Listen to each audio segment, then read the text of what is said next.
Mark, if you will, go ahead and get the second quarter started. What question you got for Yohance tonight? Yeah, let's get it. So, Yohance, here's what I want to know from you, man. So I'm always thinking about and looking to enhance the client experience when it comes to the brand, when it comes to building it, because I think that's everything. That's how you keep clients and customers. That's how you get new ones, because then they hear about it. That's how people refer, willing to tell other people about it, because most people are willing to refer because they know they won't be embarrassed. They want to tell somebody about something when they know people are going to be taken care of and going to get good product, and it's something they can vouch for.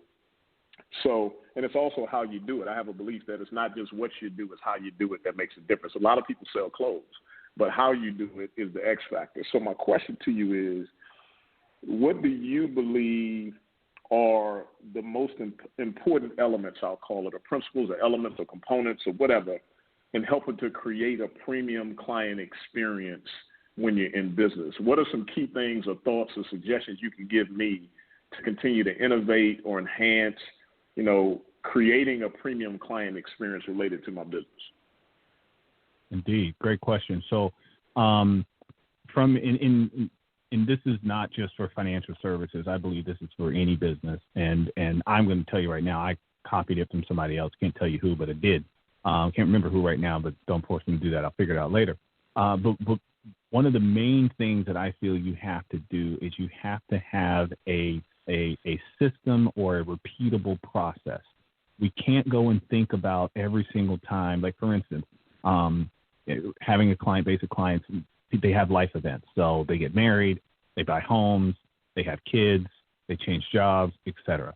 So I have a process that's built around every single one of those client events, so that these are other touches that I know that I can have with them.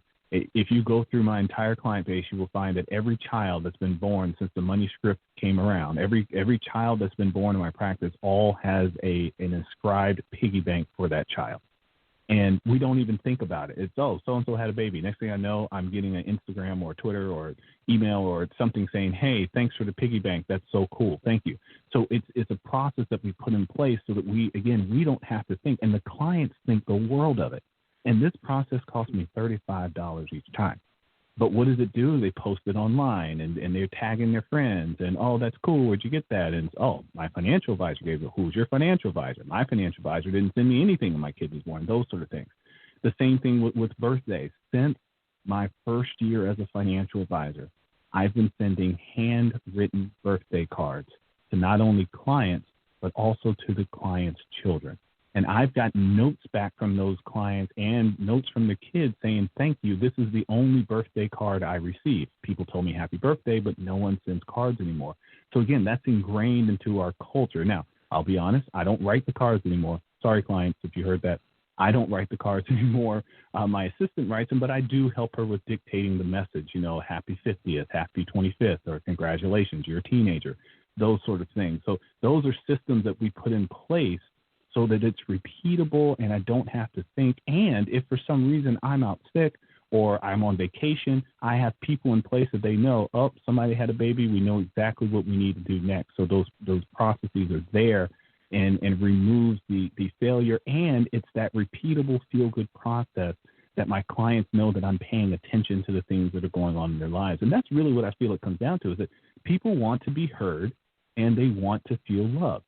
And if you can find little ways that you can do that outside of your product, outside of your service, you can find those other ways. Like, for instance, Mark, you do it right now because as a client, or I guess a patron of the Money Motivation brand, I get your email. And I still haven't figured out the rhyme to them, whether it's weekly or monthly, but I feel like I always get them right on time. So I don't know if you're using what's going on in the rest of the world, or maybe I'm just on a system and that's what's happened. Hopefully it's not random, but I feel like when I get them, it's always at the right time. And I'm I'm taking something out of that email. And I think we shared this on my podcast. I'm usually taking something out of the email and putting it into one of my emails. And I'm like, hey, this is great content. I don't have to reinvent the wheel. This is great. I'm just going to share part of this. And so, again, it's having those systems in place that remind me that I'm important to you, not just because I bought something from you, but because I'm a part of something that's a little bit bigger than me and you're paying attention to me. And that's what I feel that we have to do as business owners, period. That's something that we just got to do.